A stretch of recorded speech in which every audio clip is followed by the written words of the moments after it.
మెట్పల్లి పెద్దాపూర్ గురుకుల పాఠశాలలో 8వ తరగతి చదువుతున్న నవనీత్ పాము కాటుకు గురయ్యాడు. గతంలో 2 విద్యార్థులు పాము కాటుతో మృతి చెందగా మరో 3 విద్యార్థులు చికిత్స పొంది కోలుకున్నారు.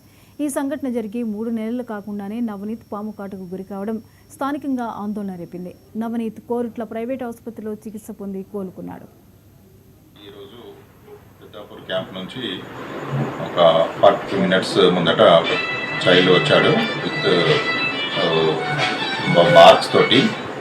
అది ఇప్పుడు పుట్టినప్పుడు ఆయనకి ఏమీ గుర్తులేదు. డిన్నర్ చేసిన తర్వాత కొంచెం బ్లీడింగ్ లాగా వచ్చి నొప్పి లాగా అనిపించింది అన్నాడు దురద. ఆ విషయంగా మేడం వాళ్ళు తీసుకొని వచ్చారు. ఇప్పుడైతే వైటల్స్ అన్నీ స్టేబుల్గానే ఉన్నాయి. బీపీ, సాచురేషన్స్, హార్ట్ రేట్ అంతా నార్మలే ఉంది.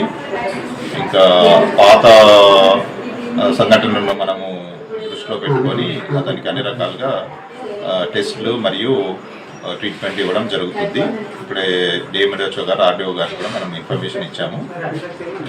దీన్ని చూసి మనము ఈరోజు పెద్దాపూర్ క్యాంప్ నుంచి